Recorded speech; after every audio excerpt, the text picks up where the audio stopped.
I'm not a specialist of the subject, you probably know.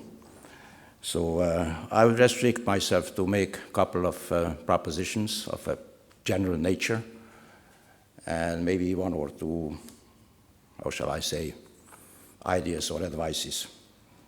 What to do and what not to do. Now, I think we all agree that this is a commonplace, that the future of the humankind largely depends on a couple of basic elements, factors. I just would like to refer to three of them.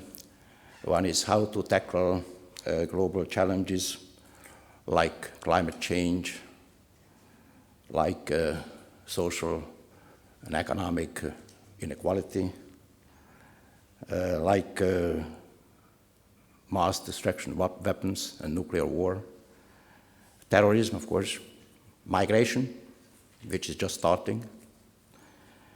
Second, how to use and how to benefit from the global opportunities, which are also there, even if we speak somewhat less about them. And also, in relationship to the first two, how we can manage what we call the global public goods. How can we establish some degree of governance and rulemaking to tackle all these problems? Now, we may disagree on the order of these challenges, also on the importance of them, but we may agree that one of the decisive elements that will shape our future is indeed the relationship between civilizations. We might even call them cultures, because I wouldn't share the sharp distinction between civilization and culture, which is, as you know, the basic idea of German philosophy. I would practically use these two words, culture and civilization, as synonyms. Now, we all, well, most of all, read the famous book of Samuel Huntington, published 20 years ago, The Clash of Civilizations and the Remaking of World Order. I underlined the second part of the title because, again, we quite frequently forget about the second part, which is equally important. Now, this book has been very much criticized, refuted, confuted, more criticized, I believe, than understood. There are still a couple of false perceptions about this book.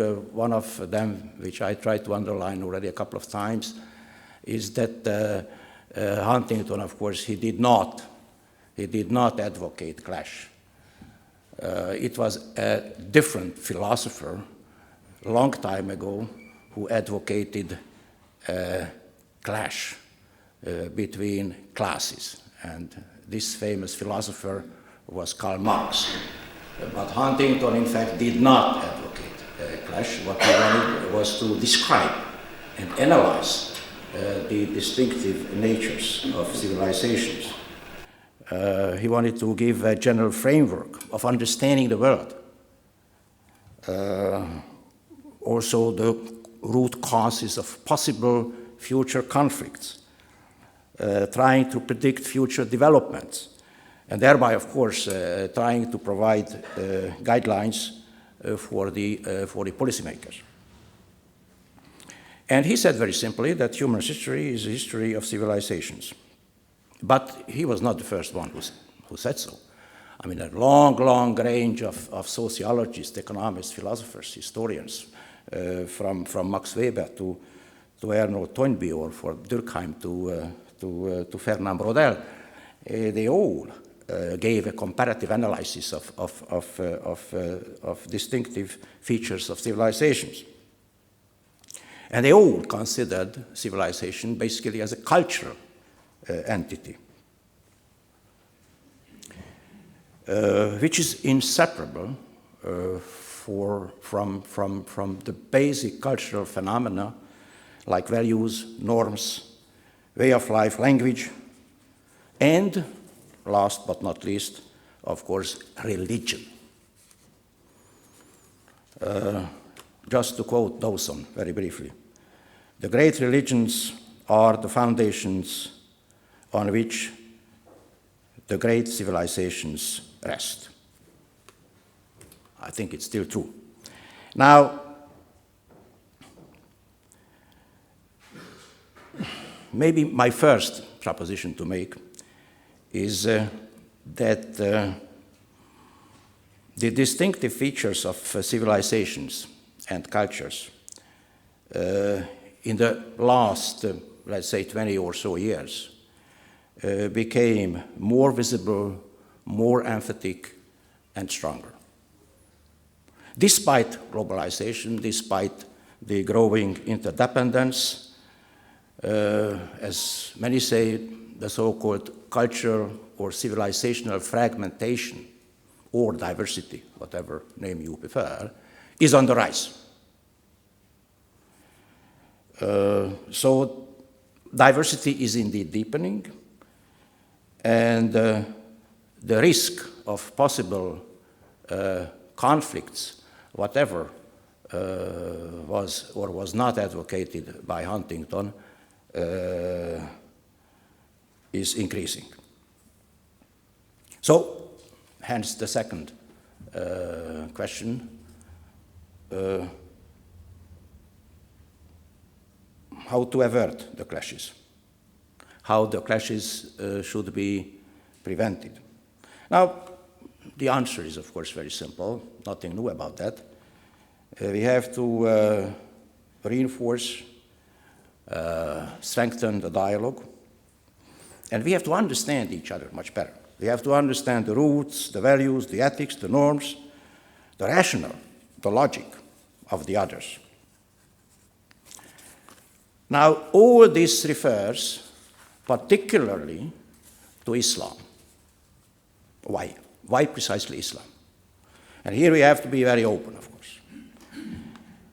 One of the reasons why we have to pay special relevance or attention to Islam is that here, apparently, and this is demonstrated by the facts, the risk of conflict is higher. Of course, we could refer back to history, a long history, and there are arguments. Of course, there were conflicts between many other civilizations as well, which is all true.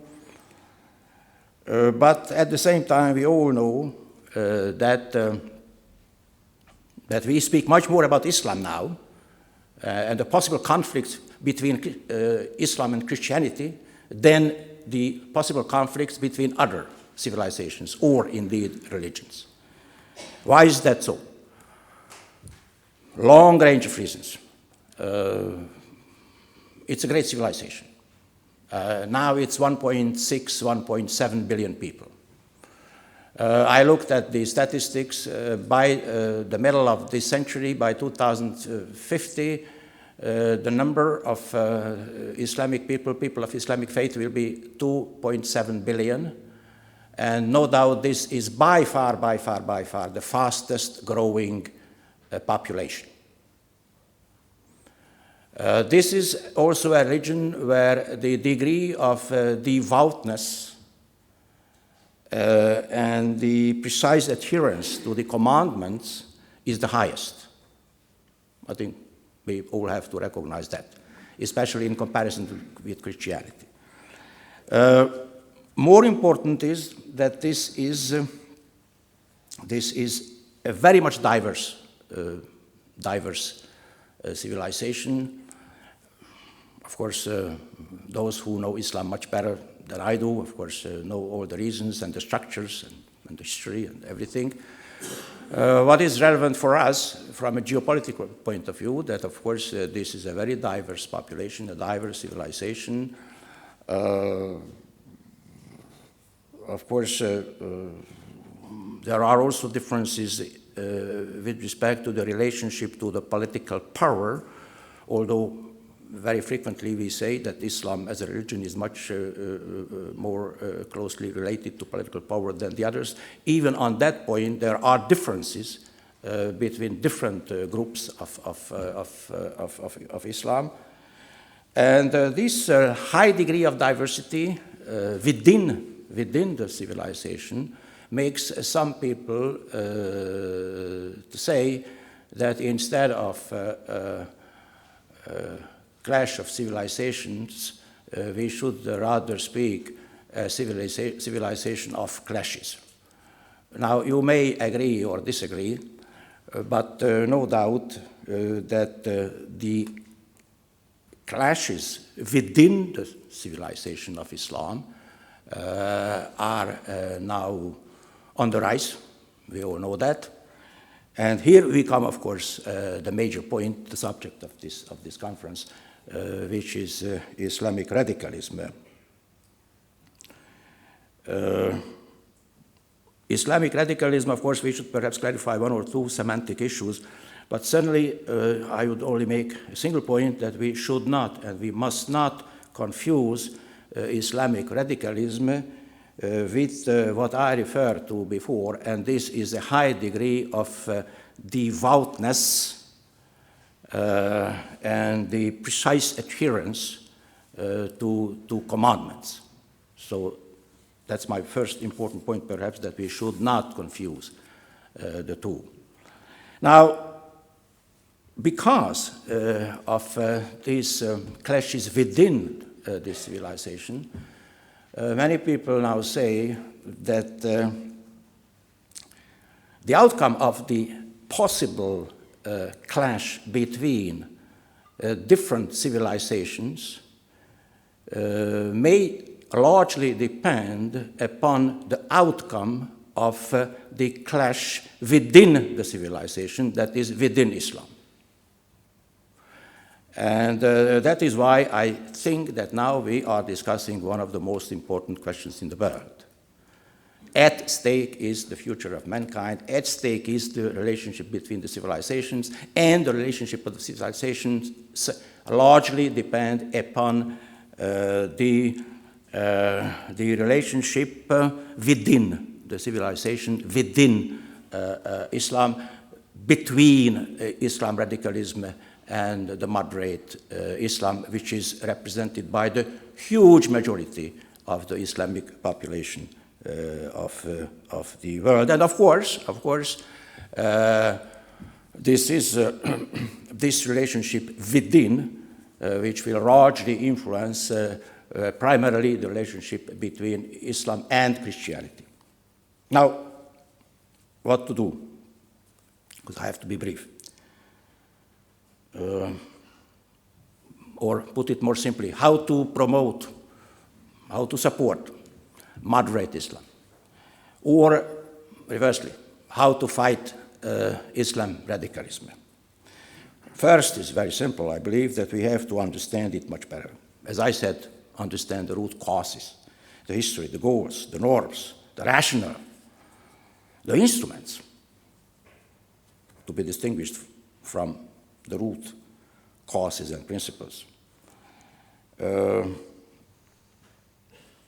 instruments are very important because it is the main distinctive feature of what I call, and most people call, Islam radicalism. Because Islam radicalism is ready to use force, even worse, violence, and that is terrorism. So we all know what the root goal is. The root goal is a global caliphate, and the facade is a return to pure Islam, which we all know it's not true, but never mind, ideologies have often been used for completely different purposes, so nothing new about that. And of course, another instrument is that they are always ready to use conflicts of other nature, such as territorial, national, ethnic, socio-economic, whatever, conflicts, to use for their own purposes, which is the establishment of a global caliphate.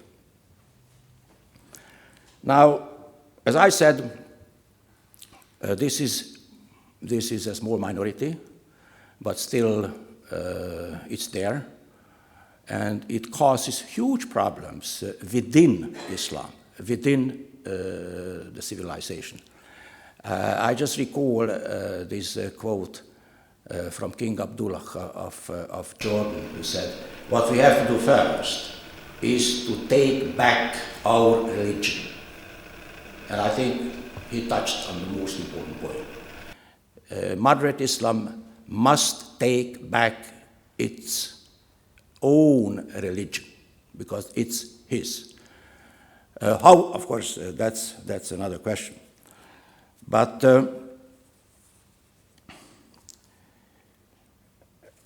what we have to do, that's of course another question, from the outside. How can we influence this?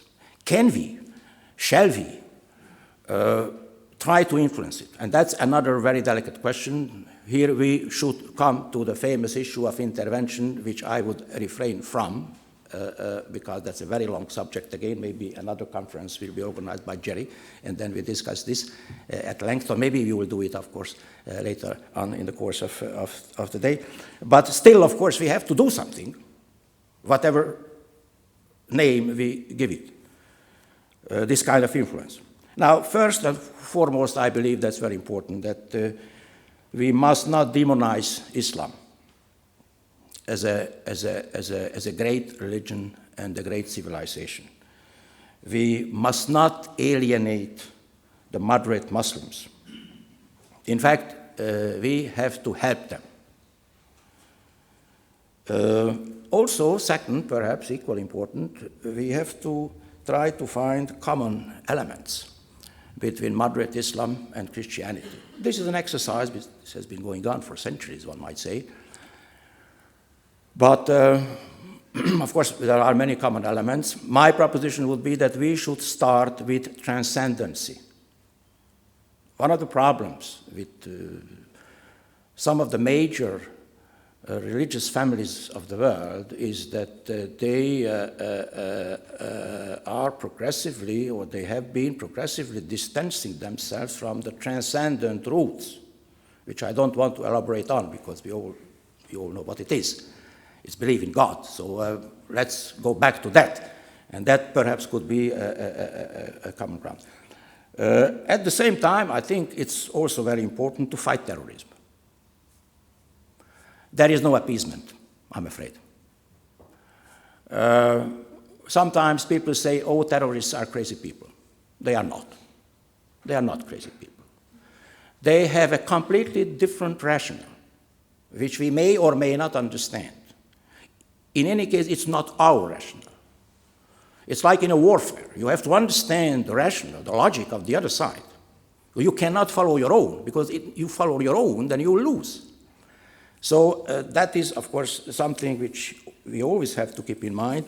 There is no appeasement, but at the same time, there has to be an appropriate balance between the act and the counteract in order not to stimulate terrorism by our own means. So it's a very complex game. I don't want to get into all the details, but it's another subject, which is, I believe, widely analyzed and scrutinized now. In any case, what we all know is that terrorism, especially that type of terrorism, which came to the limelight in the last couple of months or 1 or 2 years, it's a global operation. That we have to see very clearly. It's not a local operation. It is territorial, of course, but in its root goals, root aspirations, it is a global operation. It now covers practically the whole globe, practically all continents. Maybe South America is not that much in the picture, but it will be, no doubt. So from Africa to East Asia, it's always there. The operation is global, and therefore, of course, it is a global challenge, a global issue. It can only be tackled globally. Now, my last point, which is perhaps by far the most important among the advices, and thereby I would conclude. We have to recover, we have to save, we have to strengthen our own identity, our own collective identity. Collective identity is, of course, national identity, you all know. Collective identity may be Central European identity. It's a question of discussion. Collective identity is definitely European identity, which I deeply believe in. We have our own civilization, we have our own culture, we have our own identity, which we have to construct, reconstruct, not deconstruct this time, but reconstruct, because without that, of course, we can only be losers. There is, of course, a negative approach, which may or may not be true, which says that if you want to know who you are, you also have to know who you are not. Correct. But far more important is the positive definition. So you have to define yourself, your own identity, your own self, your existential approach to the world. That is far more important than the negative definition. And that's what I believe we are now missing. And we have talked a lot about that, how to reinforce, how to strengthen identity. Yes, indeed, this is, I believe, the most important subject also in this area. And one last point, perhaps. It's not only that we want to find and develop and strengthen our own identity in a religious, in a cultural, in a moral sense, also to establish the necessary political and economic strengths behind it, and so on and so on. So I don't want to get into all these subjects. But one point, perhaps, is that we should stop everywhere this kind of self-flagellation which has been going on in the West. We are on the decline. We are weak. We are losing. We are losing ground. This is the end of the world. This is the end of the Western civilization. Nonsense. Of course we made mistakes. We will also make mistakes in the future. We may have intervened when we should not have intervened. We may have not intervened when we should have intervened. I'm sorry. Remember Srebrenica, remember Rwanda, remember many other cases. So it's not as easy. There are some clear-cut cases where we agree. There are cases where we cannot agree because we do not know what would have happened without the intervention itself. So, cautiously, with prudence, civilization, culture, identity, it's a long-term exercise. L'identité, c'est la longue durée, as it has been said by Brodel, and it's fully true.